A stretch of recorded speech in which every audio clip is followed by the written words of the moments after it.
Hello everybody. आज अपन पढ़ेंगे class 10 का ज्योग्राफी के अंदर chapter number 1 resources of India.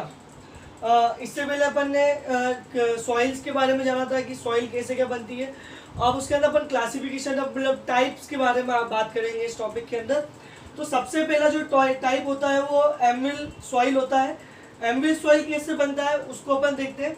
एमविल soil का जो फॉर्मेशन है इसके अंदर सबसे बड़ा जो मेन रोल होता है वो एक तो है role of Himalaya rivers and role of deltas. Himalaya rivers कैसे क्या होता है मैं आपको बताता हूँ। जैसे कि जब ग्लेशियर्स जो हिमालय के इसमें जो ग्लेशियर्स होते हैं जो पिघलते हैं, जब ग्लेशियर्स पिघलते हैं हिमालय के इससे, तो ग्लेशियर्स पिघलते हैं तो वो बह के नीचे आते हैं, पिघलते हैं जब जब वो बह के नीचे आते हैं तो वो आसपास में पड़ी चट्टानें और जो भी उनके जो रूट पे जो चट्टानें होती है उससे जो आइस की जो ग्लेशियर्स की जो आइसेस हैं वो उससे टकराती है। अब वो टकराती है तो एक इरोजन मेथड जो इरोजन जो होता है वो इरोजन मेथड वो उसके ऊपर होता है। तो उससे क्या होता है जो चट्टानें हैं वो धीरे धीरे टूटती है। अब टूटने के बाद में क्या होता है कि वो साथ में बह के ग्लेशियर्स के पानी के साथ में बहाव में बह के और वो नीचे आ जाती है। तो वो बहाव में बह के उसके अंदर सॉइल भी आती है, लाइम भी आता है, सॉल्ट भी आता है, स्लिट भी आता है, क्ले भी आता है। ये सब आके उसके साथ में बह बह के आता है और नीचे आके वो डिपोजिट होने लग जाता है। तो एक तरीके से तो एक मतलब हिमालय का जो रोल है उसके अंदर फॉर्मेशन के अंदर वो एक ये है।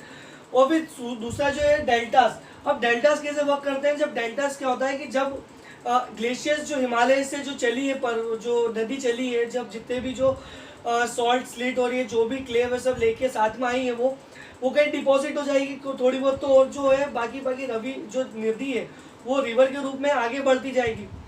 जब क्या होता है कि जब एक पॉइंट आता है कि जब जहाँ पर जो नदी है, ये नदी है ये सागर के अंदर जो है समुद्र में जब मिलने वाली होती है, जब क्या होता है बिल्कुल प्लेन एरिया के अंदर रहती है वो नदी। अब प्लेन एरिया में रहने से क्या होता है कि जो नदी की जो स्पीड है वो धीरे हो जाती है।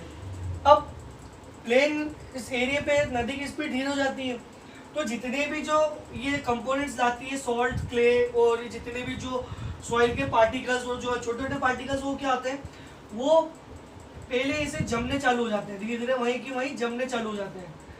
तो उनके जमने से क्या होता है कि ये जो नदी है ये अलग अलग पार्ट्स में ऐसे डिस्ट्रीब्यूट हो जाती है, अलग अलग पार्ट्स में डिवाइड हो जाती है धीरे धीरे समुद्र में मिलने से पहले।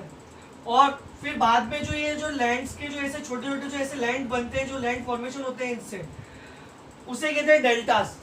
तो इसी भी डेल्टास के ऊपर भी सॉल्ट स्लिट और ये जो इकट्ठे होते रहते हैं और वही जो मतलब जो धीरे धीरे छोटी जमीन जो बनी थी वो धीरे धीरे साइज में बड़ी होती रहती है और धीरे धीरे बड़ी होकर वो हो सकता है कि उसका नदी अपना रूट ही चेंज कर ले या तो कुछ नया कुछ फॉर्म कर ले।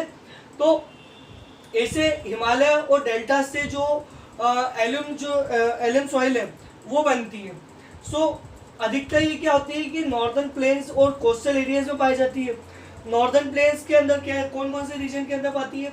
It's occupy 40% of total area of the country. इनमें 40% जो एरिया है उसका अपना कंट्री का वो इसके इसमें ऑक्यूपाइड है कि जहाँ पे अधिकतर एमविल सॉइल ही मिलती है।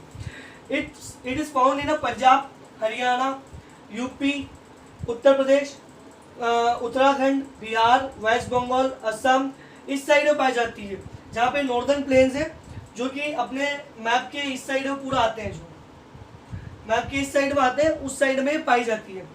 और इसके अंदर क्या होता है कि ये जो एक अच्छी मतलब कहते हैं एक मतलब जो अच्छी गुणवत्ता वाली जो होती है ना जो सॉइल, ये उस केस में आती है। तो ये अपन ने पढ़ा क्लासिफिकेशन ऑफ सॉइल केस में एमविल सॉइल के बारे में कि एमविल सॉइल कैसे बनती है और कौन से एरिया में मोस्टली पाई जाती है। ठीक है, अब अपन नेक्स्ट टॉपिक के अंदर ब्लैक सॉइल के बारे में बात करेंगे। So thank you.